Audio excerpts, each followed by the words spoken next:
Bonjour à toutes et à tous, soyez les bienvenus. Nous sommes à Sao Paulo pour le premier prix du Brésil de l'histoire du championnat du monde FIA Formula I. Merci d'être avec nous pour vivre ensemble ce nouveau rendez-vous de cette saison qui s'annonce passionnante. La saison de la révolution, la saison de cette Gen 3, la nouvelle Formula I, une saison qui pour l'instant nous offre beaucoup de surprises. Et avec 3 victoires de Porsche depuis le début de cette saison, c'est de nouveau Porsche qui partira en pôle, et non, ils partiront deuxième. C'est une DS les amis qui va partir en pôle, qui est venue à bout de Porsche. Vous les voyez ces images. Porsche, 3 succès, 2 pour Pascal Wehrlein, 1 pour Antonio Félix da Costa. Un succès pour DS cette saison avec Jean-Éric Vergne. Et dans quelques instants, une DS les amis qui va partir en pôle devant la Porsche d'Antonio Félix da Costa. Ce n'est pas celle de Jean-Éric Vergne, mais c'est celle de Stoffel Vandoorne pour le premier e-prix du Brésil. Bonjour Paul Petit. Bonjour Adrien. Merci d'être avec nous. Vous qui vous êtes mis dans l'ambiance de ce e-prix du Brésil, vous êtes déguisé. C'est quand même très rare pour un consultant, mais vous faites ça très bien, sachez-le. Merci beaucoup Adrien, c'est important pour moi de m'imprégner de la culture brésilienne pour cette manche à Sao Paulo. C'est vrai que c'est la première fois que la Formule I vient ici au Brésil et voilà, c'est une première également pour cet homme-là. Stoffel Vandoorne, première pole avec DS, donc voilà, c'est très bien pour lui, il lance enfin sa saison, c'est ici qu'on l'attendait, le champion en titre, donc voilà, impatient de suivre cette première édition du e-prix de Sao Paulo avec notamment 2 Français dans le top 10, Jean-Éric Vergne 7ème et Norman Nato 8ème. C'est un petit peu un cadeau d'anniversaire avant l'heure pour Stoffel Vandoorne qui fêtera ses 31 ans demain. Et c'est sa première pole donc de la saison, sa première aussi, vous l'avez dit, avec DS Penske. Et c'est vrai que ça va un petit peu dans la dynamique de ce qu'on a vu de cette équipe après la victoire de Jean-Éric Vergne en Inde et la deuxième place à Cape Town. C'est vrai qu'il a bien redressé la barre, on les a eu vraiment en difficulté à Mexico et à Diriyah. Et voilà, c'est vrai que DS part vraiment l'intermédiaire de Jean-Éric Vergne, 3ème actuellement au championnat pilote, a réussi à vraiment redresser la barre avec 7 victoires et ce podium comme vous l'avez dit Adrien. Et là maintenant c'est Stoffel Vandoorne qui prend le relais. Et voilà, attention, on sait très bien qu'en Formule I, la logique de la qualif n'est pas forcément la logique de la course. Même si bien entendu la performance entrevue en qualification nous laisse vraiment espérer un beau résultat aujourd'hui pour DS.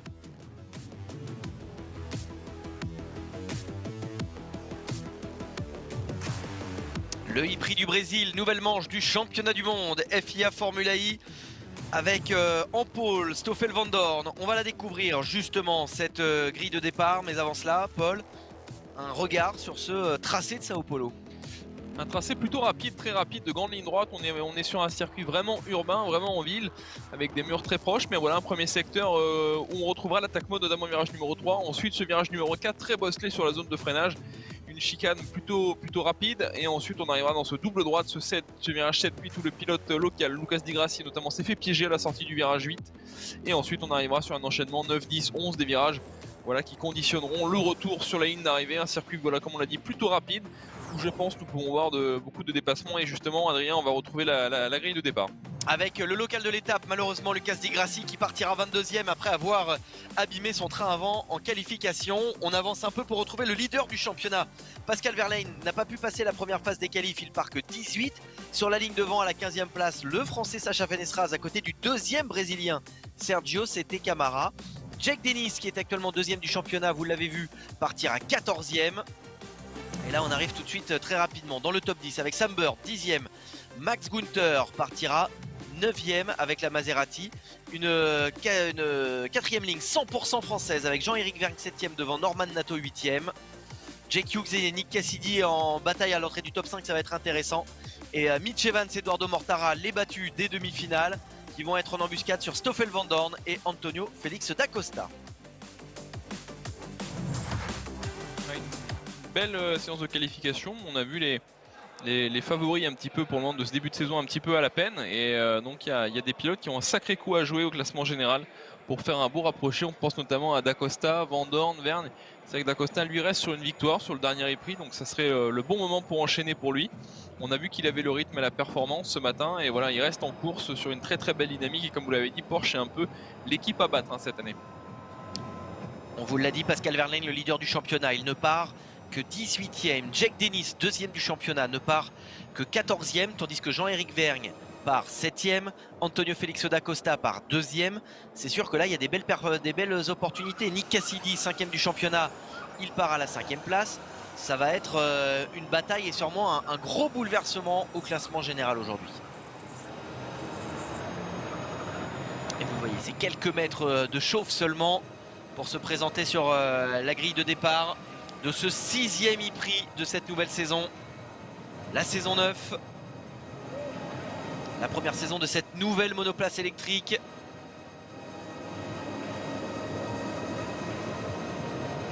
Porsche face à DS en première ligne.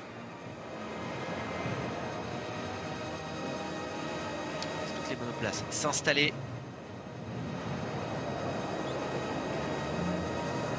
On le rappelle, Jake Dennis, vainqueur à Mexico. Pascal Wehrlein avait remporté les 2 victoires.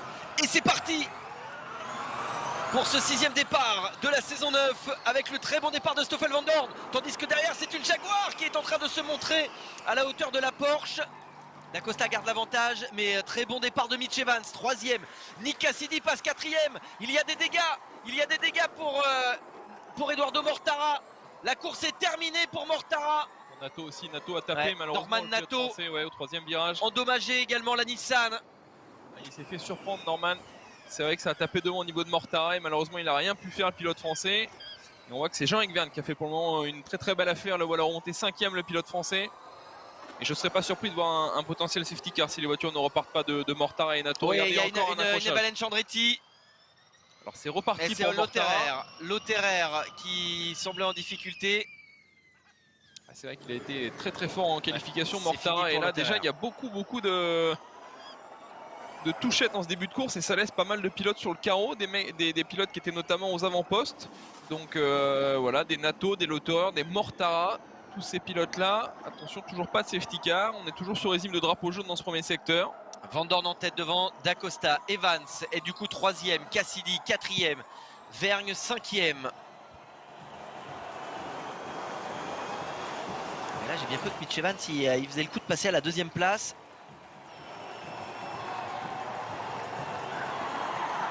Voilà, foule venue en nombre hein, ici. Et ça tire tout droit pour Max Günther. Max Günther qui s'est loupé.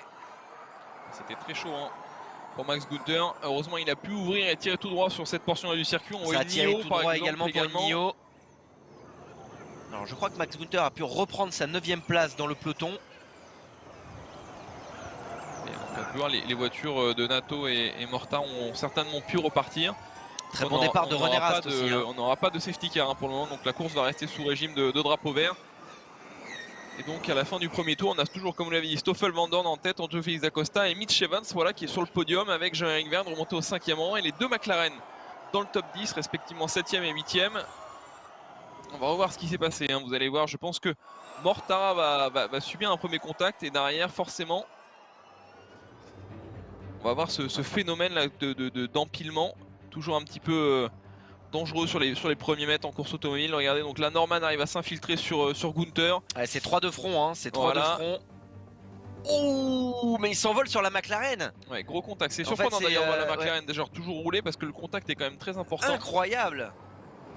Ouais, c'est Norman qui se fait piéger par la McLaren devant qui doit freiner un petit peu plus tôt. En tout cas, quel dommage parce que c'était son premier top 10 en qualification pour Norman Nato. Donc voilà, maintenant les espoirs de Nissan reposent sur l'autre pilote français, Sacha Fenestras, qui se fait justement attaquer à l'intérieur. Regardez ici, par l'intermédiaire d'Oliver Roland. Le pilote britannique prend l'avantage. Qu'est-ce qui se passe? Et Max Günther sous investigation pour ne pas avoir suivi l'instruction de la direction de course. Quand il a coupé la chicane, on a dû lui dire de se remettre à un endroit. Et ça s'est accroché justement. Sébastien Buemi qui est venu au contact de Max Günther. Aïe aïe aïe, et c'est terminé pour Buemi, ou en tout cas les espoirs de victoire s'envolent certainement sous le regard de Sylvain Filippi. À quel début de course, Adrien? C'est vrai que c'est un circuit qui, on l'a dit, plutôt rapide avec des portions très lentes, des gros freinages, et visiblement les pilotes se font beaucoup surprendre dans ce début de course. On a rarement vu autant d'abandon dans les premiers tours. Rien de grave, mais des petites touchettes qui après handicapent voilà, les directions des voitures et les pilotes, où on a déjà regardé maintenant. Et Jack Dennis qui est remonté au 12e rang. Et on a Pascal Wehrlein, le leader du championnat, à la porte des points, 11e. Jack Dennis, 2e du championnat, à la 12e place. On a également à souligner la première fois un pilote de Abt Cupra dans le top 10 par l'intermédiaire de Nico Müller. Donc on a progressé du côté de chez Cupra au niveau de cette voiture. Et un fait de course un petit peu, et beaucoup de faits de course en ce début de course font que la course, regardez, encore un tête à queue. Non, c'est une sortie de piste de la NIO qui reprend sa position. Deuxième fois pour le pilote NIO qui tire tout droit au premier virage. C'est assez haché pour un début de course pour le moment. C'est vrai que on voit pas mal de pilotes aller au contact. Tout s'est plutôt bien passé en qualification, mais voilà, après avec du trafic, avec la pression, regardez, on voit dans la petite fenêtre en bas à droite le contact qui malheureusement enlève tout espoir de bien figurer à Sébastien Buemi. Et je crois, regardez, c'est Oliver Roland qui a sa voiture qui est abîmée au niveau de l'aileron avant. Petit point sur l'énergie. Du côté de chez DS, attention à pas trop consommer. Alors on a dépensé un peu plus du côté de Stoffel Van Dorn, c'est peut-être un peu normal aussi, c'est lui qui ouvre la voie, il a le clean air, donc il ne bénéficie pas forcément d'aspiration, ce qui permet de sauver un peu dans les longues lignes droites de ce circuit de Sao Paulo. Vous l'avez vu sur le plan en début de cette course. On est sur un circuit très étiré avec ces très longues lignes droites, on en a la démonstration à l'image, et forcément le phénomène d'aspiration aide à sauver de l'énergie. Ouais, être en tête, c'est pas forcément le plus évident, il vaut mieux, comme vous l'avez dit Adrien, être à l'aspiration. Et ça aide forcément ces voitures-là à consommer un petit peu d'énergie. On voit des débris dans ce virage 3. Il faudra faire attention tout à l'heure en allant activer l'attaque mode d'ailleurs, parce que vous pouvez l'apercevoir. Regardez, il y a un pilote qui le fait. C'est Robin Fringe, le premier pilote justement à activer l'attaque mode, le pilote néerlandais qui revient depuis son accident à la première manche. Et le voilà, le pilote néerlandais qui est donc le premier pilote à activer l'attaque mode. On rappelle que cette année, les pilotes font le choix eux-mêmes de répartir en termes de temps l'attaque mode comme ils le veulent, avec 2 passages obligatoires.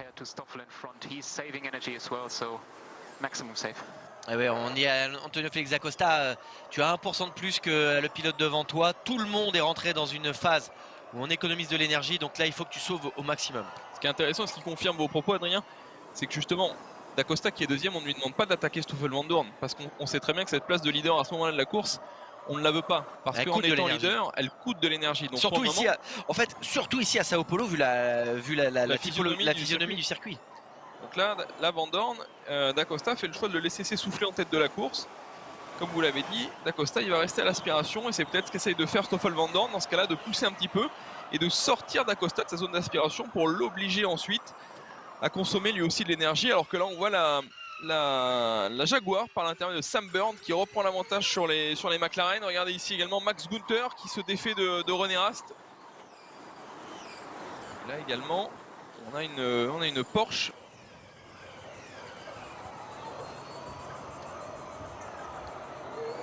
Et c'est D'Acosta, attention. Il y a Van Dorn qui a activé son attaque mode, on l'a pas vu à l'image, mais Van Dorn vient d'activer son attaque mode. C'est D'Acosta qui est en tête maintenant. On a vu que là, du côté de Max Günther, c'était la grosse bataille. Et Pascal Wehrlein. Est-ce que c'est bien joué de la part de Stoffel Van Dorn? Je pense qu'il va pas essayer d'être menaçant et de récupérer tout de suite son leadership sur D'Acosta. Les consignes sont identiques pour tous les pilotes pour le moment. Essayer de sauver un maximum d'énergie. Est-ce que D'Acosta va aller activer tout de suite son attaque mode pour repasser derrière Stoffel Van Dorn? Il faut savoir que là l'attaque mode, on n'en tire pas réellement de bénéfice du surpuissance. Oui, c'est plus qu'il faut le dépenser comme c'est obligatoire. Ouh. Oui, il a sauté sur cette partie de la piste et comme j'avais pas bien compris de ce dont il parlait, comme il a terminé par interesting le message de Cassidy, c'était pas clair. Activation du mode attaque pour Jean-Éric Vergne, activation du mode attaque pour Sam Bird. Jean-Éric Vergne qui l'attaque, il l'active pour 1 minute. Sam Bird pour 3 minutes. L'image était quand même sacrément impressionnante, Adrien, de la voiture qui décolle. Je pense que là, il va pouvoir aller chez l'ostéo ce soir. Parce que je peux vous affirmer qu'un contact comme ça, quand la voiture décolle, au niveau des côtés des vertèbres, c'est très très désagréable. Et regardez ce virage qui, pour le moment, depuis le début de la course, on voit beaucoup de pilotes tenter de manœuvre. Attention à ne pas s'accrocher quand même. On pense notamment à Pascal Wehrlein, Jack Dennis qui eux jouent le championnat et qui sont pour le moment un petit peu englués dans ce peloton. On arrive maintenant dans le virage 8-9, ce fameux double droite ce matin où certains pilotes se sont VBG. D'ailleurs Oliver Roland passe à l'attaque ici sur la NIO.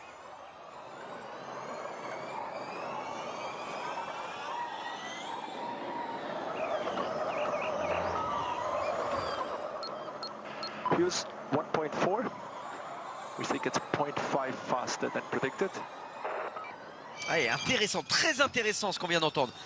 On lui donnait les écarts avec les pilotes devant et on lui a dit attention, le rythme est actuellement 1 seconde 5 plus rapide que ce à quoi on s'attendait. Ça veut dire que chez Envision, on craint. Ouais, il a profité de la fin de son mode attaque pour passer Stoffel Vandoorne. Il joue la track position quand même, hein, clairement, même si ça coûte un peu plus d'énergie. Il préfère être devant Stoffel Vandoorne. Et donc on expliquait à Nick Cassidy qu'en gros, le rythme est beaucoup plus rapide que ce à quoi on s'attendait. Attention, ça peut se traduire par ça va nous coûter de l'énergie. Tout à fait, on rappelle que les équipes travaillent beaucoup en amont sur simulateur. C'est vrai qu'ils travaillent beaucoup sur cette gestion de l'énergie qui est le paramètre le plus important de la course. Et forcément, si on est sur un rythme beaucoup plus élevé, il faudra voir comment les voitures réagissent. Alors attention, on voit un drapeau jaune agité, il y a peut-être eu un contact ou un débris là-bas. Et regardez, c'est Mitch Evans, le pilote néo-zélandais, qui prend l'avantage ici sur ce virage 8 sur Antonio Félix da Costa. Également ici, regardez la manœuvre de Roland par l'extérieur sur Nico Müller qui défend à l'intérieur, et ça va peut-être profiter à CT Camara.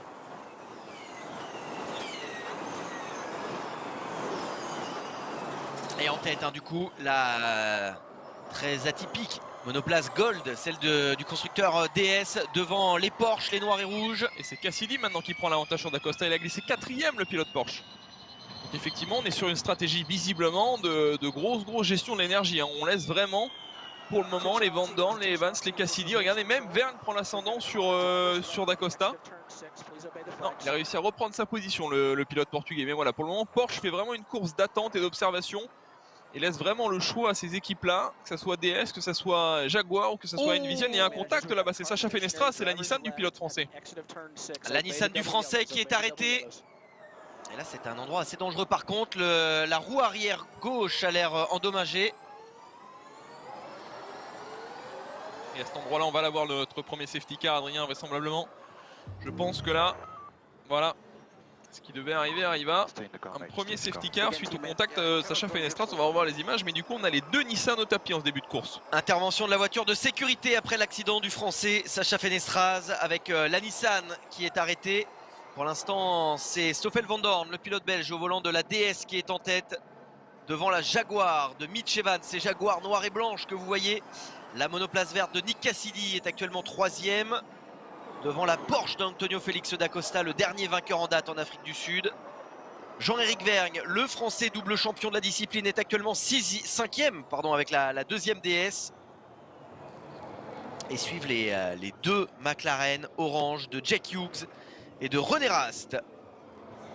Et c'est vrai que la consommation de l'énergie a l'air vraiment préoccupante, hein, du côté de beaucoup d'équipes. Lots of things to learn from this weekend, mate. I'll come back stronger. Et l'ingénieur qui lui dit écoute, on a beaucoup de choses à apprendre de ce week-end, il faut garder la tête haute. Des illusions, hein, de chez Nissan, on avait vanté leur belle progression en ce début de championnat. C'est vrai qu'ils étaient vraiment revenus à leur avantage. On va revoir ici le départ.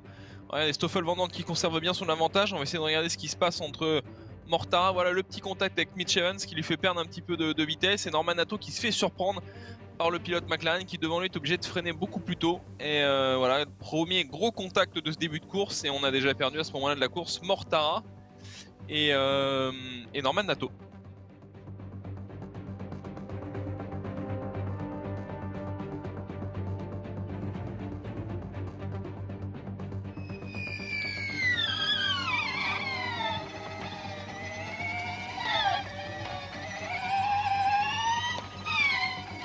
On revoit le contact plutôt dans la course. Contact de l'autre français de chez Nissan avec la monoplace rouge et blanche. C'était la Nissan de Norman Nato qui a tapé et qui s'est envolé sur la roue arrière d'une McLaren. Et là on voit sur la piste, sur cette bosse, Nick Cassidy, le pilote Envision, qui s'est un peu envolé, hein, sur... Ça c'est quand même un enseignement à retenir parce que c'est vrai que c'est hors trajectoire lorsqu'un pilote roule seul sur la piste. On n'irait pas ici naturellement, habituellement, mais voilà, lorsqu'on est dans le trafic, voilà, on est sur un circuit en ville et c'était vraiment impressionnant de voir cette voiture de Envision décoller comme ça. Ça peut être très dangereux. Il aurait pu, regarder, revenir sur la piste de manière vraiment délicate. Et là, c'est Stoffel Vandoorne qui fait, lui, le choix de reprendre tout de suite le leadership à la fin de son attaque mode. Voilà, en termes de stratégie, DS a déjà activé un attaque mode d'1 minute pour Stoffel Vandoorne. Donc il lui restera un attaque mode activé où il y aura 3 minutes. Et on voit toujours la voiture de Sacha Fenestraz accidentée, et sur la piste, toujours pas de voiture qui vient intervenir pour sortir la voiture du pilote français. Ouais, alors là, le plan est un petit peu large, mais vous le savez, sur ces monoplaces électriques, il y a un voyant de sécurité. Il faut un équipement bien spécifique pour intervenir, surtout si la voiture n'est pas mise hors tension. Les commissaires ont des gants spécifiques. Il y a toute une procédure très précise à respecter pour ne pas risquer d'être blessé, d'être électrocuté. Élément un petit peu de règlement pour ceux qui nous suivent, important. C'est vrai qu'en Formule I aussi, lorsqu'il y a un safety car, on ne peut pas dire par exemple que ça va être une période où les équipes vont pouvoir gérer l'énergie car les tours sont décomptés. Il faut savoir que des tours seront ajoutés à la fin de cette période de safety car, parce que les tours effectués durant cette période de voiture de sécurité seront ensuite décomptés et additionnés à la fin des 31 tours réglementaires. Donc voilà, toute cette période qui se fait sous safety car ne peut pas être une période où on pense que les équipes vont pouvoir gérer l'énergie. On a entendu des pilotes et des équipes dire qu'on était parti sur un rythme beaucoup plus élevé que prévu. Et le safety car ne va pas arranger ça, parce qu'effectivement les tours effectués sous safety car seront rattrapés un petit peu comme du temps additionnel dans le football par exemple, à la fin des 31 tours. Donc ça va être une notion importante que les équipes vont devoir gérer maintenant, c'est de savoir combien de temps on va passer sous safety car, combien de temps cette voiture de Sacha Fenestraz va être évacuée, car il faudra savoir qu'il y aura des tours additionnels à la fin des 31 tours réglementaires. 24 to go. That's a massive amount we can save compared to everyone else. We've got a very efficient car. I know it's damaged. Intéressant, on estime qu'on va rajouter 3 tours à peu près. Puisque là, il reste théoriquement 21 tours, mais on vient d'annoncer qu'il reste 24 tours à Sébastien Buemi, tout en lui précisant bien évidemment et malheureusement que sa monoplace est très endommagée, que ça va être très long. Est-ce que vous êtes sûr qu'il n'est pas rentré dans les stands de Sébastien Buemi pour changer son aileron? Parce qu'on sait que il aurait pu gagner quand même pas mal d'énergie. On a vu Norman Nato par exemple sur une course précédente dans le championnat, quand il avait crevé, il était rentré dans les stands, et c'est vrai que du coup il n'avait pas consommé d'énergie, et l'arrivée d'un safety car fait que ça replaçait sur la piste Norman Nato par exemple, ou là Sébastien Buemi, ça peut le permettre de revenir au contact et d'avoir économisé de l'énergie pendant un demi-tour, et ça peut remettre Sébastien Buemi dans le coup en termes d'énergie. Ça sera intéressant de voir tout à l'heure lorsqu'on découvrira les pourcentages d'énergie restants de tous ces pilotes là, mais peut-être que Sébastien Buemi n'a pas dit au revoir au point. Voilà, en revanche l'élément important à retenir, c'est ce que vous avez dit, c'est qu'il y aurait potentiellement 3 tours supplémentaires à la fin de ces 31 tours qui s'additionneront.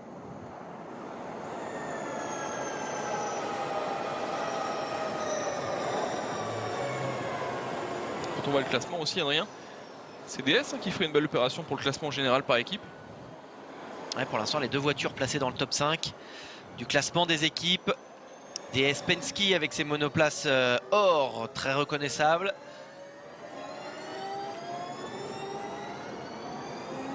Ouais, c'est Oliver Roland, hein. Il n'est pas rentré au stand, le pilote britannique. Je suis assez surpris. Parce que rester 13e ou repartir, quand on sait que voilà, Norman Nato est out, Sacha Fenestraz est out, repartir 20e ou 13e, il va pas pouvoir faire beaucoup plus que ce qu'il fait actuellement. Et là on va revoir le contact. Regardez Sébastien Buemi ici, il va se décaler à l'extérieur et malheureusement il fait surprendre par Max Günther qui lui freine. Et derrière voilà, l'effet un petit peu d'empilement. On est très bas dans ces voitures là, on est en ville. Et c'est vrai que Günther lui se fait un petit peu surprendre également, donc il freine un peu plus tôt, Buemi derrière est surpris. Et regardez ce qui se passe, Buemi ne peut pas l'éviter. Ah, là il est clairement piégé par le pilote devant lui. Ça c'est des actions qu'on voit souvent dans les courses en ville, parce que c'est vrai que les pilotes se suivent vraiment de très près, la visibilité n'aidant pas. C'est vrai que quand on est vraiment au contact, roue dans roue, la moindre anticipation d'un freinage pour éviter quelque chose, et bien souvent effectivement le pilote qui est 3e, 4e, lui derrière ne peut pas éviter le pilote devant. Et voilà pourquoi on a souvent ce genre de contact. L'intervention de la voiture de sécurité après que la Nissan de Sacha Fenestraz se soit arrêtée en piste. Les 2 Français de chez Nissan ont malheureusement dû se retirer de cette course. DS en tête avec Penske et le pilote belge Stoffel Vandoorne devant la Jaguar de Mitch Evans. Et c'est vrai que l'intervention de cette voiture de sécurité n'intervenait pas au meilleur moment pour Antonio Félix d'Acosta, le pilote Porsche. Cette place de gagner pour le leader du championnat, Pascal Wehrlein, qui est rentré dans le top 10 maintenant, le 2e pilote Porsche avec qui nous sommes embarqués.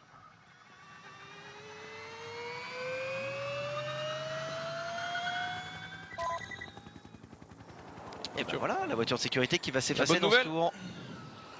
Pour que la course puisse reprendre ce premier prix de l'histoire du Brésil. La 6e manche de cette saison 9.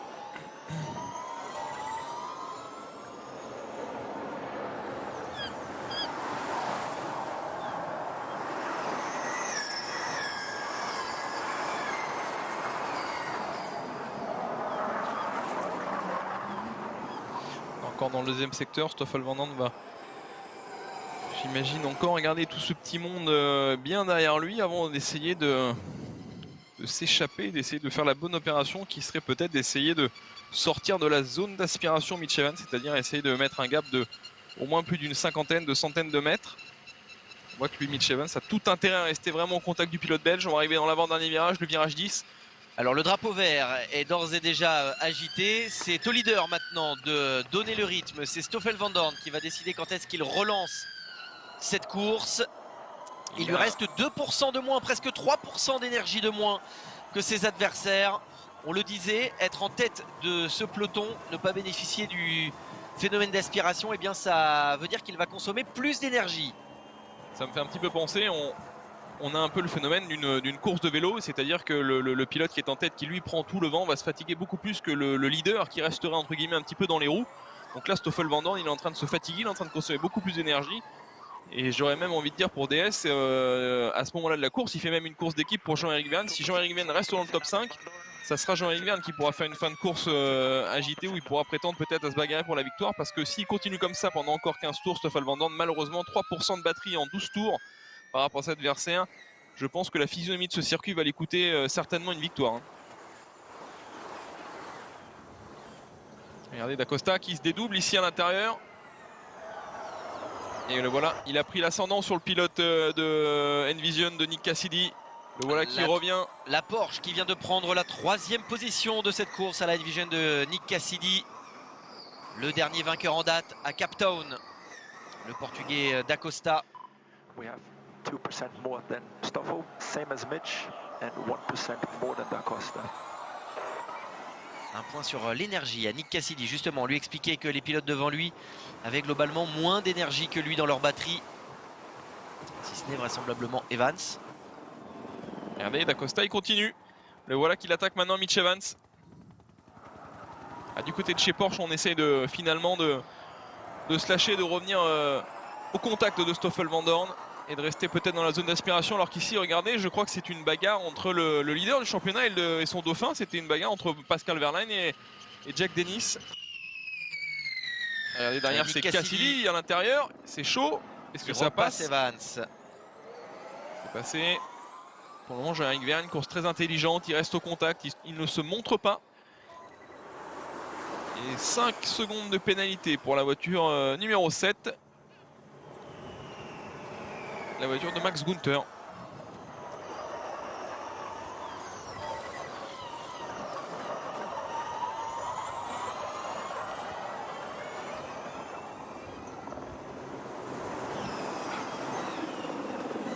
Et derrière, ça bataille aussi avec Jean-Éric Vergne qui commence à se décaler dans les rétroviseurs de la Jaguar de Mitch Evans qui est juste devant lui.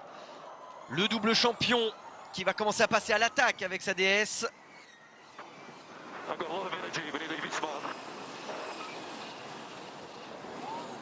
regardez, il y va. Et Nick Cassidy, deux d'un coup pour prendre les commandes de ce e-prix de Sao Paulo. Et il a compris un Stoffel Van Dorn. S'il reste en tête de la course, malheureusement, il ne pourra pas. Et voilà pourquoi. Il est parti l'activer l'attaque mode. Et d'ailleurs, c'était chaud parce qu'on sait. Vous avez vu ce que j'ai vu, Adrien? Je pense qu'il est passé très limite au niveau de l'activation du premier trait rouge, mais ça a fonctionné. Ça a fonctionné visiblement. Après, on sait que les capteurs réels sont un petit peu décalés par rapport aux lignes de la production télé. On rappelle qu'il est obligatoire de passer entre les deux capteurs. Nick Cassidy vient de faire un énorme coup. Lui, par contre, il profite du surplus d'énergie de son mode attaque pour repasser ses adversaires. Il vient de doubler d'un coup D'Acosta et Evans. Stoffel Van Dorn qui lui avait laissé bien volontairement sans défendre cette place de leader à l'amorce du freinage du premier virage. On va voir, ça va être intéressant de suivre. Regardez, encore un contact. Jack Dennis, le deuxième du championnat, qui est arrêté en piste. Là, c'est un gros coup dur pour Avalanche Andretti. Jack Dennis, il était l'homme fort de ce début de saison avec Pascal Wehrlein. Il est sorti, regardez, à la sortie du virage 1. Certainement dû à un contact, on va voir ce qui s'est passé. Mais là, ça va faire les affaires de Pascal Wehrlein, qui lui non plus n'était pas très bien placé, mais son adversaire direct au championnat est sorti.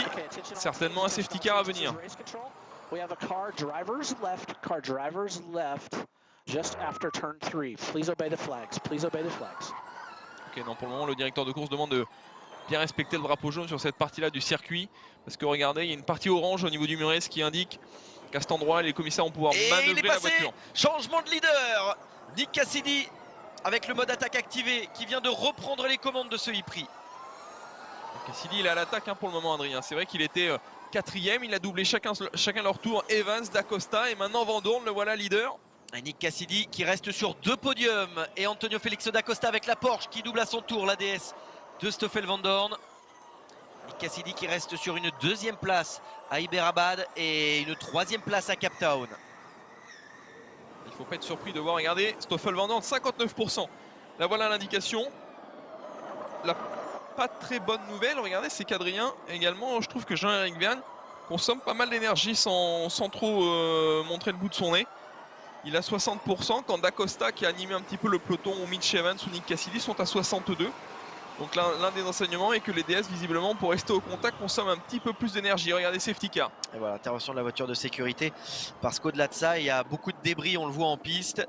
Des divers accidents survenus depuis le début de cette course.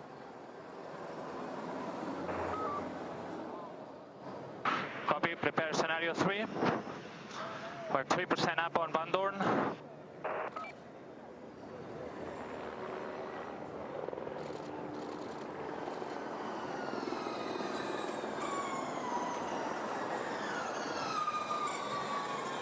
Là, les enseignements, Adrien, c'est que effectivement les DS consomment un petit peu plus d'énergie dans les voitures du top 5 prétendantes à la victoire. Regardez la Cassidy, il est carrément sur une autre planète à ce moment-là de la course parce que c'est un choix qui est fait de par les adversaires de Cassidy.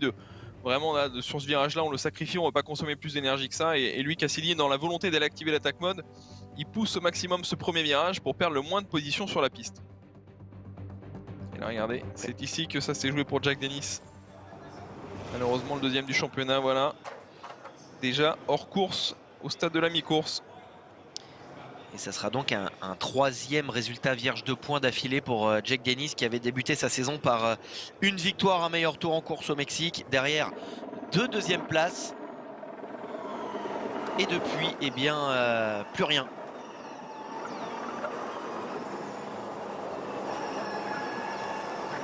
C'est aussi, c'est un peu la dure loi des pelotons de Formule I.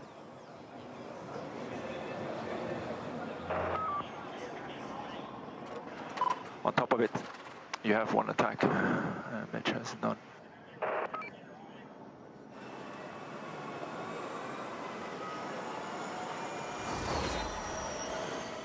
Là, on va voir l'image, Adrien, qu'est-ce qui s'est passé pour Jack Dennis.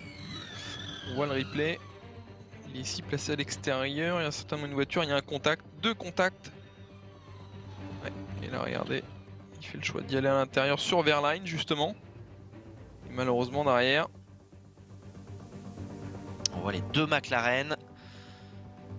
Et là Jack Dennis qui se décale à l'intérieur avec son Avalanche Andretti rouge et qui vient taper la Porsche qui était juste devant lui. Ah, du côté de chez Andretti, week-end très compliqué pour le moment à Sao Paulo. Dennis 20e, Luther 17e.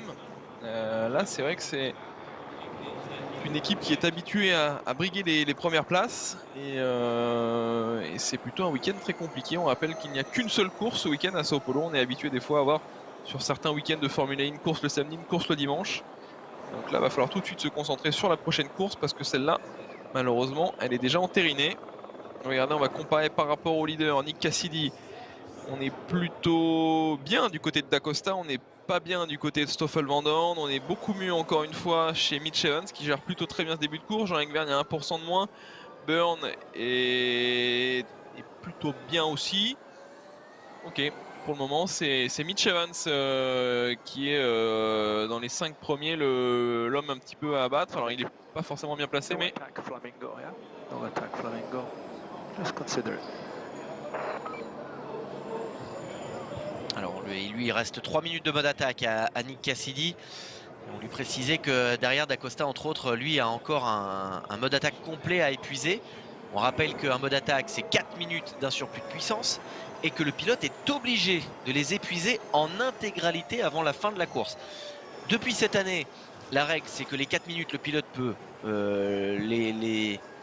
doit faire 2 activations, où il fait 2 minutes, 2 minutes, ou 1 minute, 3 minutes, ou 3 minutes, 1 minute. This safety car right now is for picking up a number of pieces of debris around the track. We're getting reports from everyone, so that's why we're doing this, is trying to clean the track up a little bit. Et Scott Elkins qui précise que le safety car reste un peu en piste parce qu'on est en train d'enlever les nombreux débris qui jonchent ce circuit de Sao Paulo.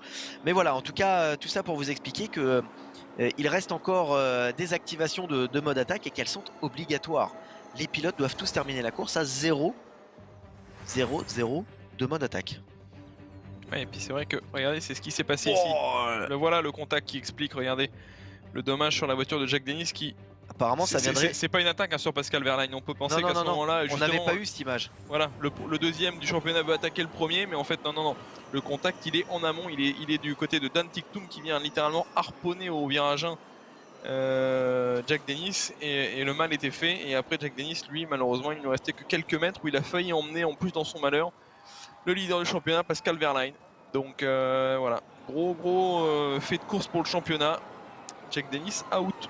Et par rapport à ce que vous disiez Adrien, c'est vrai que sur l'attaque mode c'est aujourd'hui en Formule I pensé pour plutôt redistribuer un petit peu les cartes de la course plus que pour donner un réel avantage. C'est vrai que le nom peut porter un petit peu à confusion quand on dit un mode attaque, c'est vrai qu'on a un surplus de puissance, mais ce surplus de puissance là ne va pas permettre forcément à un pilote qui lui doit gérer l'énergie de l'utiliser à 115% pour essayer de remonter, de passer de la 10e position à la 5e position si on caricature. Au contraire, c'est plutôt un poids pour les pilotes et les équipes de sortir de la trajectoire, d'aller activer l'attaque mode.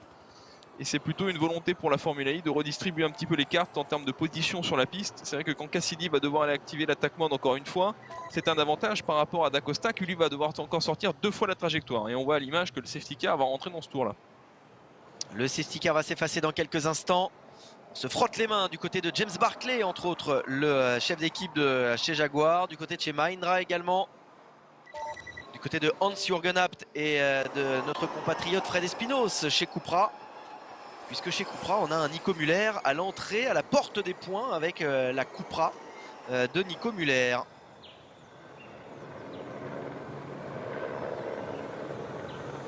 Le drapeau vert est désormais agité. Et comme tout à l'heure, c'est au leader de donner le rythme. Cassidy, suivi comme son ombre par la Porsche noire et rouge d'Antonio Félix d'Acosta.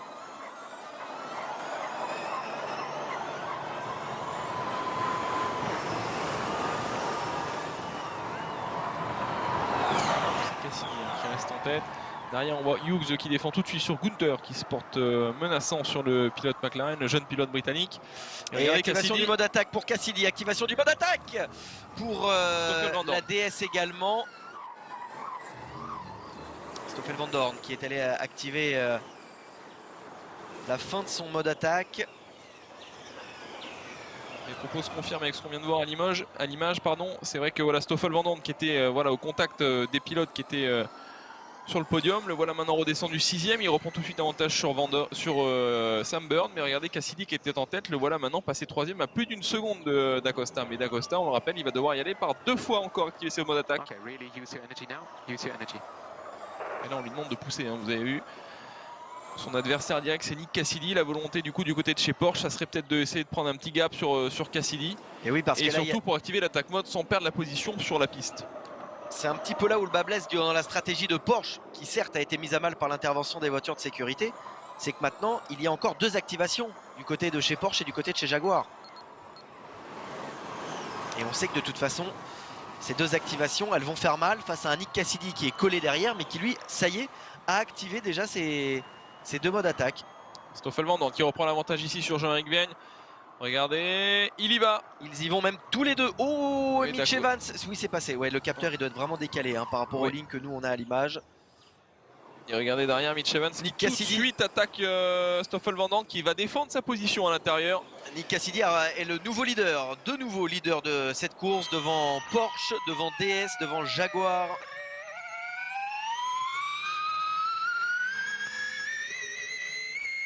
On a fait le choix du coup d'activer 3 minutes pour Da Costa et Evans.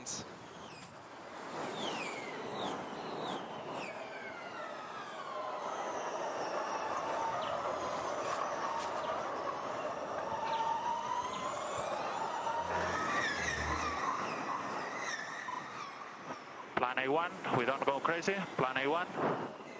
Et on lui dit le plan 1, ça veut certainement dire, Paul, que l'ingénieur l'autorise à attaquer, à profiter de son mode attaque pour justement essayer de creuser l'écart. Il vient de reprendre les commandes de cette course, Mitch Evans, le pilote de la Jaguar. Et on lui a dit, ne sois pas trop fou. Ça aussi, hein, on connaît bien le néo-zélandais au sang chaud. Et oui, il creuse l'écart. C'est Jean-Éric. Jean-Éric, Adrien qui active l'attaque mode. Suivi par la McLaren de René Rast. Jean-Éric, le voilà revenu à sa position de départ, 7ème. 7ème le pilote français, mais il va avoir l'avantage, je pense, sur Pascal Wehrlein. Alors qu'on voit que Da Costa et Evans, investigation pour dépassement sous drapeau jaune. Et là, ça peut être le gros coup dur. Là, derrière, on voit la sortie d'une Maserati, reconnaissable à sa couleur bleue, ce serait celle d'Eduardo Mortara.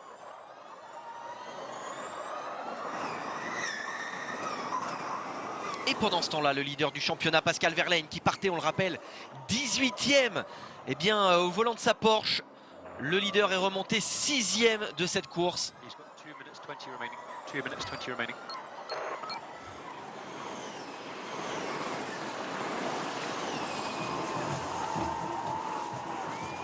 Incroyable, hein, la remontée pour l'instant de Pascal Wehrlein sous la menace de Jean-Éric Vergne.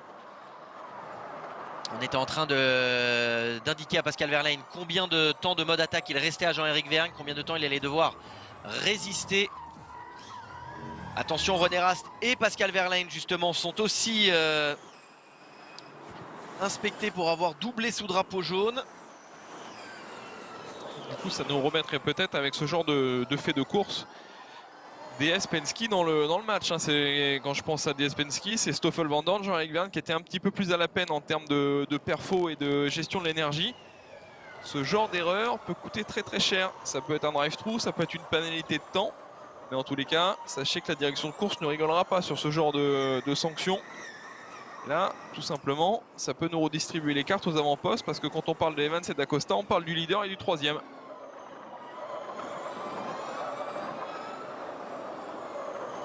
Nico Muller, on peut le voir en bas de l'image, le pilote de Opte Cupra qui était tout à l'heure aux portes du top 10, qui allait potentiellement ramener le meilleur résultat à Cupra, rentre dans les stands et enlève tout espoir de bien figurer encore une fois ce week-end. Et on peut voir les vitesses de pointe, Adrien, plus de 240 km/h, ça c'est une des particularités de cette saison 9 et de cette nouvelle voiture. On va beaucoup plus vite en vitesse de pointe que par le passé. Et on atteint des vitesses qui sont vraiment impressionnantes pour une Formule I en ville, plus de 246 km/h. Surtout sur ce circuit de Sao Paulo, extrêmement rapide. On a presque l'impression de voir un petit Monza hein, quand on le voit du ciel. Oui, tout à fait. Mais 246, c'est une très très belle évolution pour une Formule I. Aujourd'hui, ces voitures-là capables de rouler 45 minutes en moyenne avec 31 tours à passer à plus de 250 km/h devant la voie des stands. Très très belle évolution technologique. Et en attendant, regardez, du coup, Cassidy, Van Dorn, Da Costa auront fini leur attaque mode. Il en restera un pour Mitch Evans et il restera pour le leader du championnat qui est remonté en 5e position, les 2 attaques mode à activer. Pour Pascal Wehrlein qui est pour le moment le seul pilote du top 10 à ne pas avoir activé encore un attaque mode. Il va falloir qu'il le fasse parce qu'il lui reste dans le temps réglementaire, entre guillemets, il lui reste pour le moment 8 tours pour l'activer. Ah bah là on mise le tout pour le tout, on attend que les écarts se creusent un peu. C'est vrai que du côté de Pascal Wehrlein, ensuite on va certainement tout activer d'affilée jusqu'à la fin de la course, mais pour cela il faut également que la course aille jusqu'à la fin. Un certain Jean-Éric Vergne s'était fait piéger de la sorte en Arabie Saoudite il y a 2 saisons je crois, où justement la course avait été raccourcie par un drapeau rouge, il n'avait pas pu activer son deuxième mode attaque, il avait été déclassé. Evans qui vient d'activer son attaque mode, Adrien, regardez, il a réussi, non, Cassidy vient de lui reprendre le leadership. Voilà, l'activation de l'attaque mode qui lui coûte la place de leader. Et Cassidy, du coup, regardez, qui a déjà pris 1 seconde d'avance sur Mitch Evans. Alors attention, il reste 40 secondes de mode attaque. Il va pouvoir finir le tour bien à l'attaque Mitch Evans pour revenir au contact de Cassidy. Et derrière, il y a également Da Costa qui a repris l'avantage sur Stoffel Van Dorn, le pilote Porsche.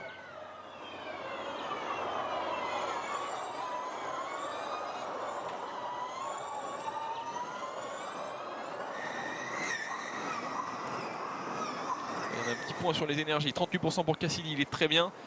Da Costa lui aussi est très bien. Et Jean-Éric s'est remis dans le match au niveau de l'énergie, Adrien. Ah, le Français qui reste au contact à la 6e place.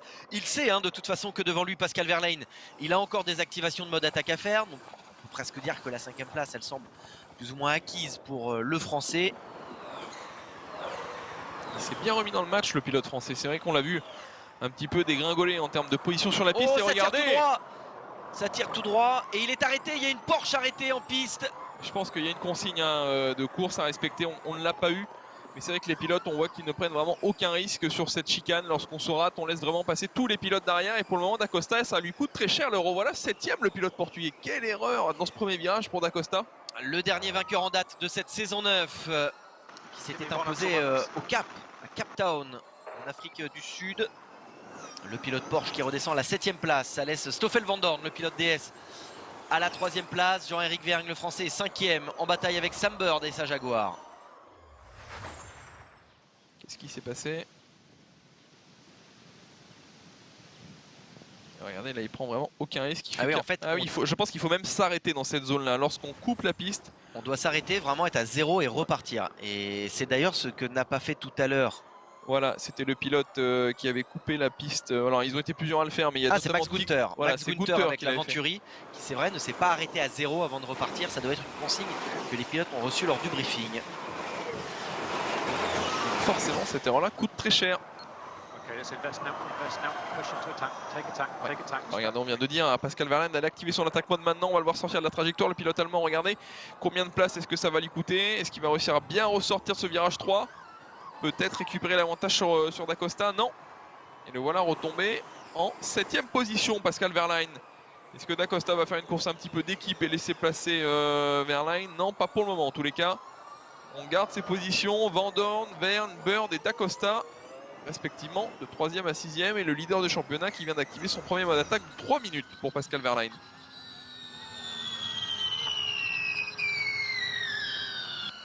Une stratégie décalée intéressante pour Pascal Wehrlein que vous avez à droite de votre écran. À gauche, c'est Antonio Félix Da Costa, bataille fratricide entre les deux Porsche. Celui qu'on n'a pas à l'image pour le moment, mais qui a pris déjà 1 seconde 2 d'avance sur Mitch Evans. C'est le leader, Nick Cassidy, qui était très bien en énergie. On s'est focalisé depuis sur l'erreur de Da Costa, mais regardez, celui qui a fait pour le moment la bonne affaire, c'est Cassidy qui a réussi à se libérer de cette zone d'aspiration. Et Mitch Evans va devoir faire l'effort pour revenir au contact, et également Stoffel Van Dorn.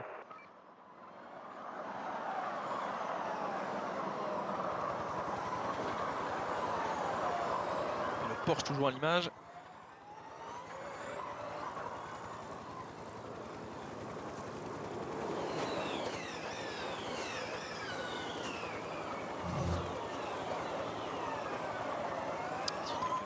Et 7e, il reste 1 minute 30 pour Pascal Wehrlein qui a gagné 11 positions actuellement. Ça reste une excellente remontée pour le leader du championnat qui sauverait des points.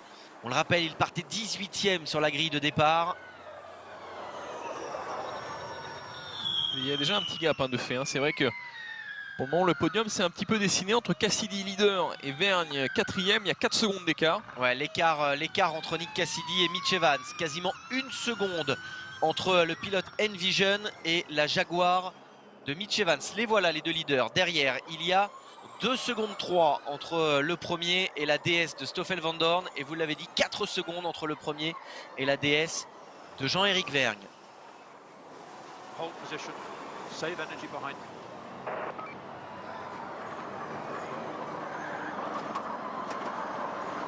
On va sauver de l'énergie.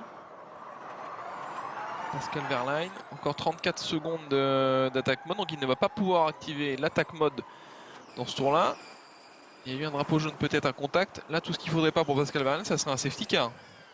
Interdiction d'activer l'attaque mode sous période de sécurité, et ça entraînerait forcément une pénalité. Donc là on croise les doigts du côté de chez Porsche pour ne pas avoir de safety car. dans maintenant le demi-tour qui va lui rester pour aller très certainement, sans prendre de risque, activer l'attaque mode, ce dernier dans le 29e tour.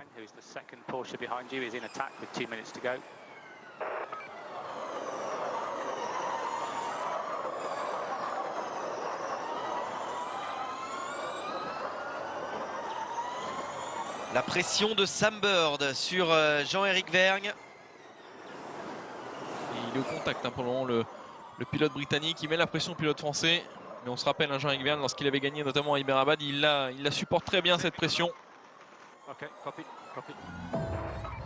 Et voilà l'information qu'on attendait. On ajoute 4 tours aux 31 tours initiaux pour le temps passé sous safety car. Il y aura donc en vérité 35 tours. Alors évidemment, les équipes étaient au courant et ils ont géré l'énergie en fonction, même si en général, ce tour additionnel représente toujours un challenge pour ces pilotes. C'est un défi. Et regardez Verlaine, du coup, comme je vous l'avais dit, dans le 29e tour, il active son dernier attaque mode. Drapeau jaune, attention d'agiter, il est enlevé.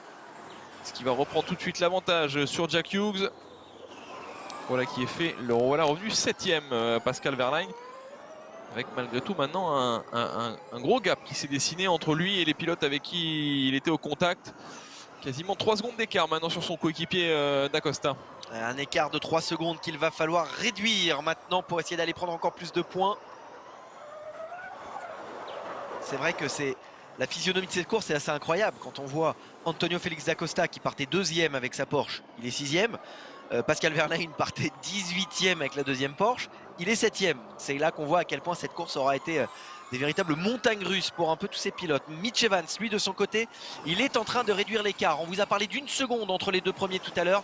Il n'y a plus que 5 dixièmes entre la Envision de Nick Cassidy et la Jaguar de Mitch Evans. Pendant ce temps-là, Sam Bird, qui s'était débarrassé de Jean-Éric Vergne, passe désormais la 2e DS, celle du champion en titre Stoffel Vandoorne. Stoffel qui paye un petit peu, je pense, maintenant son début de course où il était vraiment aux avant-postes, il était incisif. Il a mené ce e-prix et malheureusement, d'avoir mené cet e-prix lui a coûté beaucoup d'énergie. Jean-Éric Vergne, lui, 5e, le pilote français. Je ne serais pas surpris de le voir attaquer Stoffel Vandoorne assez rapidement. On rappelle qu'il a 2 à 3% d'énergie en plus. 2 à 3%, c'est beaucoup en Formule 1. Ça correspond quasiment à un tour de...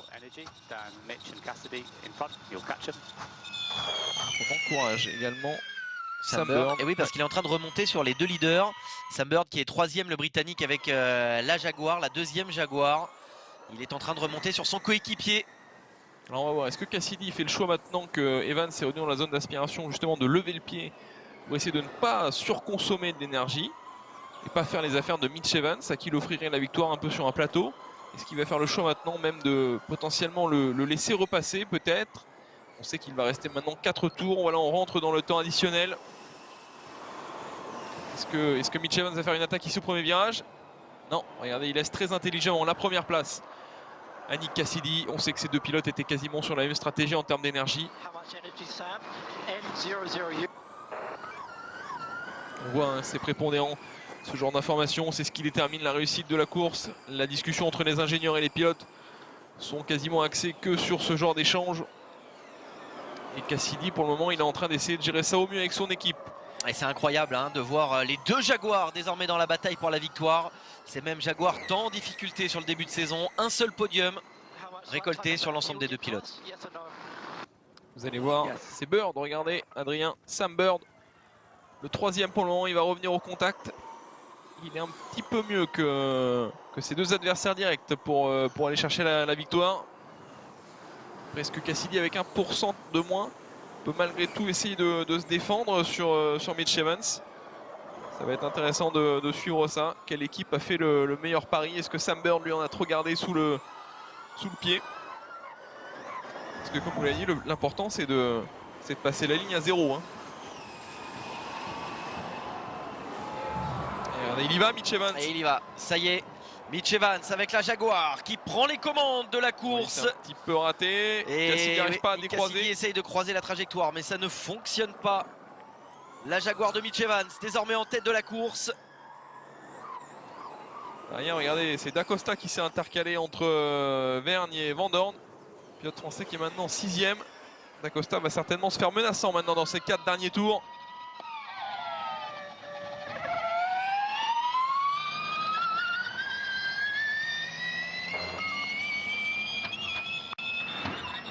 Good job. Sam will attack him now. Et ouais, on était dans le casque de Sam Bird qui est actuellement 3e avec la 2e Jaguar. Et pendant ce temps-là, on entendait la radio du leader Mitch Evans à qui on disait bon travail, continue. Pour l'instant, Evans il est sur la même stratégie que Cassidy. Ils ont consommé quasiment la même chose à ce moment-là de la course. C'est Bird qui reste 1,5% de batterie en plus. Regardez, je pense Adrien qui va certainement essayer de l'attaquer. Il a un net avantage sur lui. Je pense qu'il va pousser dans cette ligne droite pour essayer d'aller se dédoubler ici au freinage. Il est encore un petit peu loin. Cassidy qui fait le choix également maintenant de défendre sa position. Il pousse jusqu'à la fin de ce premier virage. Et regardez derrière, c'est Dacosta qui reprend l'avantage maintenant sur Stoffel Van Dorn et Jean-Éric Vergne. Donc voilà le pilote Porsche qui reprend le gain de cette 4e position. Alors qu'on nous indique à l'image, on n'a pas vu le dépassement, mais ça serait Jean-Éric Vergne qui aurait pris l'avantage sur Stoffel Van Dorn. Donc maintenant le pilote français est passé devant le pilote belge chez DS.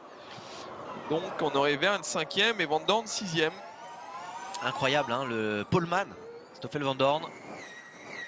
Fin de course un petit peu plus compliqué pour la gestion de l'énergie. On avait vu que dès le début, il avait ce petit déficit de 2%. Difficile à combler sur cette fin de course.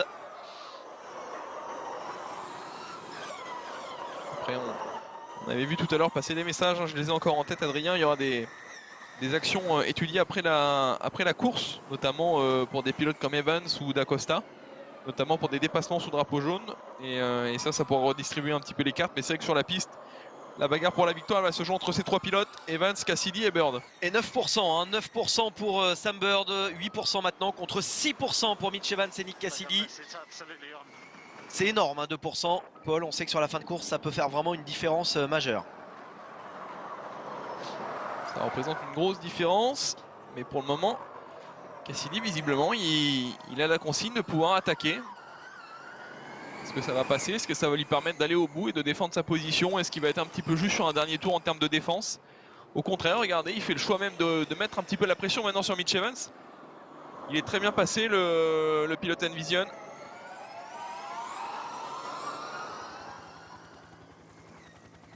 On en parlait par exemple en début de course, Adrien. C'est également Sébastien Demy, le coéquipier de Nick Cassidy Envision, qui est revenu dans les points, le pilote suisse. Incroyable, hein, quand on voit le choc du début de course.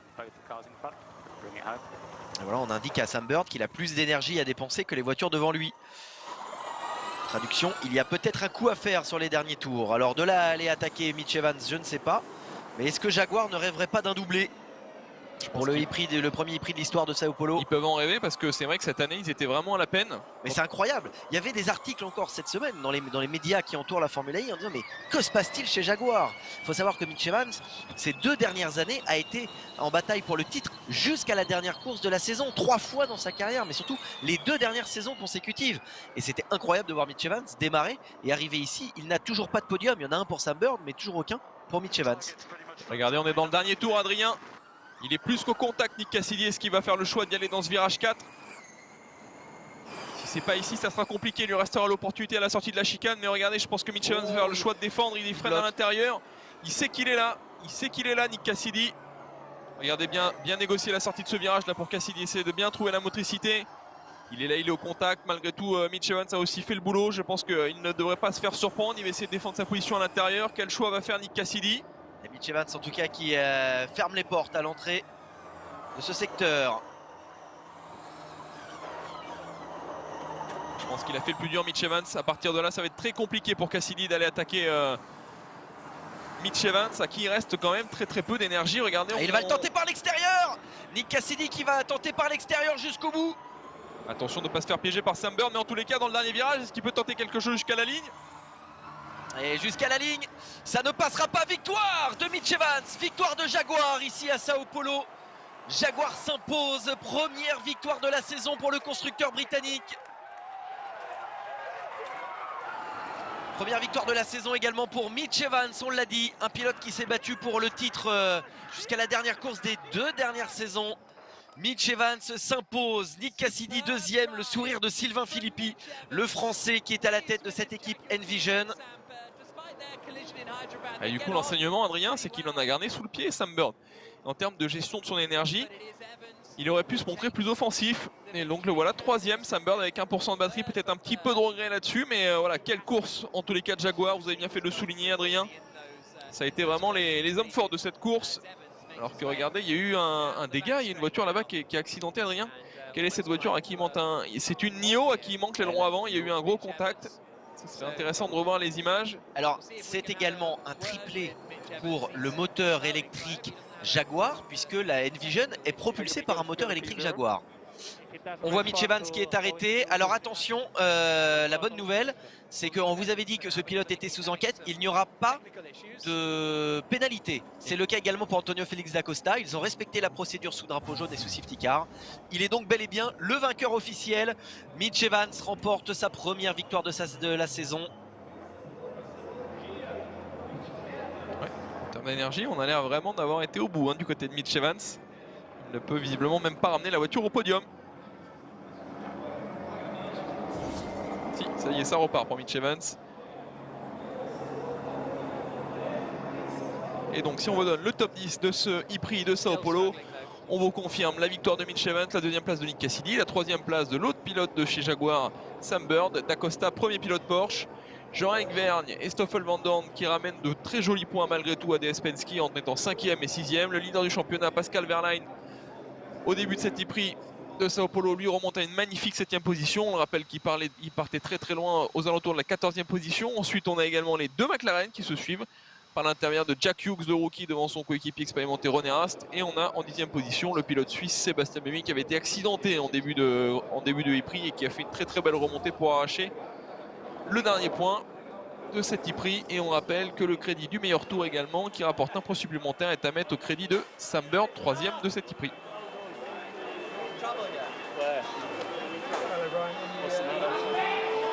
La joie dans le clan Jaguar qui positionne ses deux voitures sur le podium.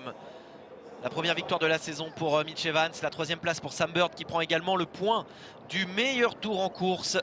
C'est quasiment un carton plein pour Jaguar. Nick Cassidy s'intercale entre les deux Jaguars pour prendre la deuxième place avec sa monoplace de CN Vision.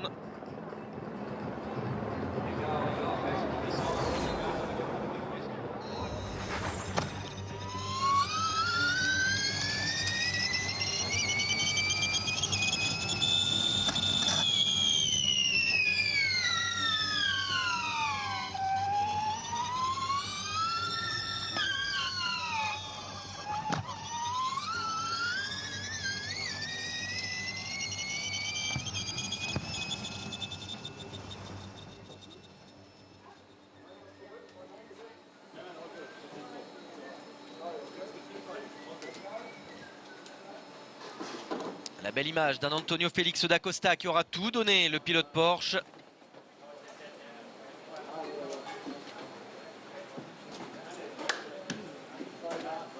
Qui termine finalement au pied du podium, Antonio Félix da Costa. Ça reste des gros points pour le vainqueur de Cape Town.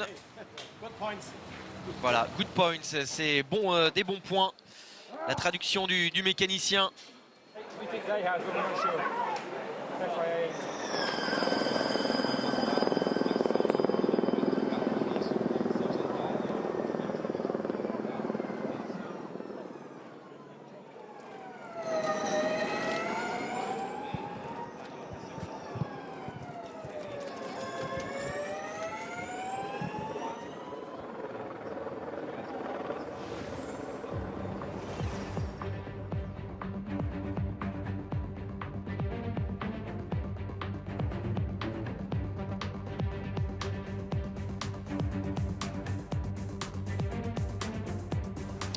Également la foule venue nombreuse à Sao Paulo, mais bon, qui n'aura pas forcément été récompensé pour ses pilotes locaux. Lucas Di Grassi qui vient, qui est vraiment à domicile, termine entre guillemets que 13e, Sergio Sette Camara 17e, et là la belle image de Sam Bird qui vient féliciter son coéquipier. Bel esprit d'équipe. Très belle course d'équipe. Lorsqu'on repense à ce qui s'était passé à Hyderabad, c'est vrai que Sam Bird il peut être très content pour Mitch Evans parce qu'il lui avait coûté de gros points. Et voilà, très belle course du pilote néo-zélandais. Ça fait plaisir de le voir revenir aux avant-postes après sa magnifique saison l'année dernière où, comme vous l'aviez dit, Adrien, il s'était battu jusqu'à la dernière course face à Stoffel Van Dorn pour le titre. Cette année, il était un petit peu éclipsé. Jaguar a dû s'habituer à cette troisième génération de voitures pour la faire performer. On sait que la matière grise, les connaissances, les pilotes sont là chez Jaguar pour faire marcher cette voiture, mais ça avait été un petit peu compliqué. Et là, en tous les cas, c'est un retour aux avant-postes impressionnant. Les deux pilotes sur le podium, très belle opération pour Jaguar.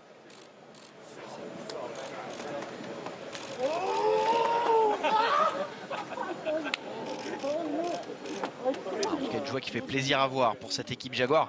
Il faut savoir que jusqu'à l'année dernière, Sam Bird était le seul pilote de l'histoire de la Formule I à avoir gagné une course sur toutes les saisons de la discipline. Ça a été un petit peu plus dur l'année dernière.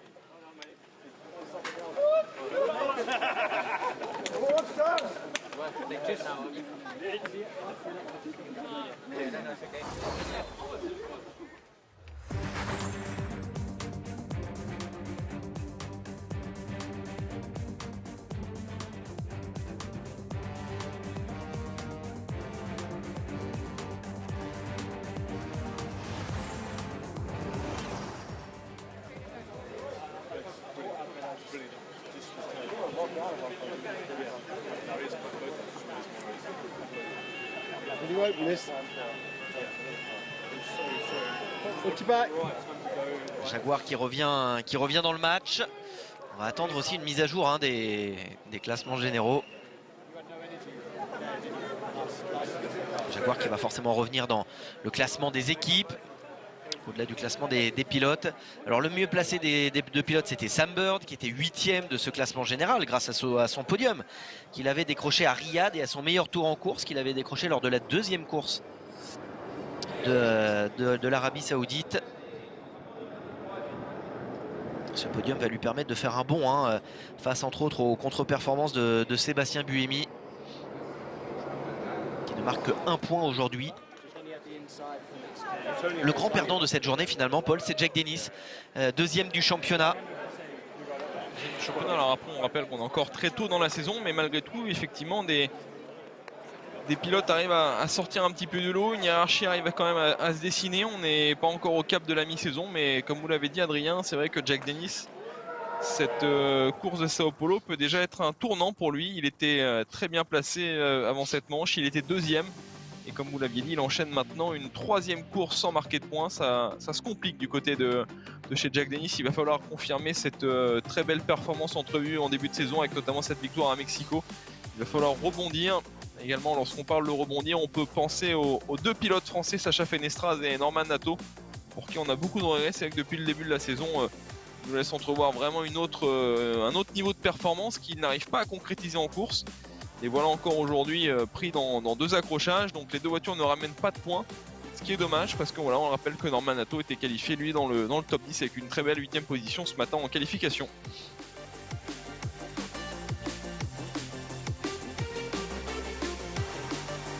On découvre ensemble le classement de ce e-prix. Et René Rast et Pascal Wehrlein, qui étaient les deux derniers pilotes sous enquête pour ces fameux dépassements sous drapeau jaune, ne seront pas pénalisés eux non plus. Il faut savoir qu'il y a des systèmes de capteurs autour du circuit. Lorsqu'un pilote double sous drapeau jaune, ça peut détecter d'office une faille, alors qu'en vérité ça peut être un ordre du directeur de course. Il faut que voilà, toutes ces instances communiquent. Et on voit ici tous les pilotes du top 10 qui se retrouvent dans cette... alors comme on est cold room, c'est un petit peu la salle où on refroidit, la salle où on se repose après la course. La joie et la camaraderie entre Sam Bird, 3e de la course, il est à droite, et à gauche avec la casquette à l'envers, c'est le vainqueur Mitch Evans qu'on écoute. Ça arrive à un moment parfait. Et c'est incroyable de décrocher la victoire dans un contexte pareil où on fait le max de points avec Sam qui est 3e et qui prend le meilleur tour en course. Et enfin, tout le dur travail de l'équipe paye, parce que là, depuis le début de l'année, c'était vraiment injuste pour les gars.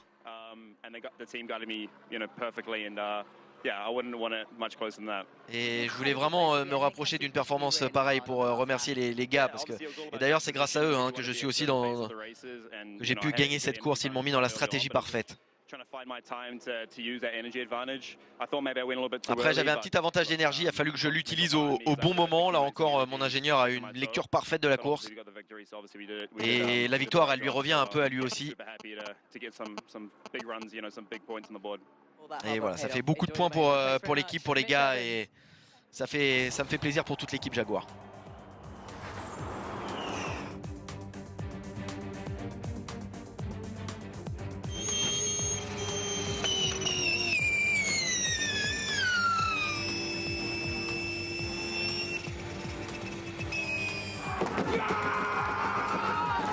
Ça c'est de la joie, hein, la joie de James Barclay, le patron de l'équipe Jaguar. Ouais, qui reviennent de loin. Comprendre les moments difficiles par lesquels ils sont passés cette saison. Ça fait beaucoup de bien de retrouver le goût et le chemin de la victoire.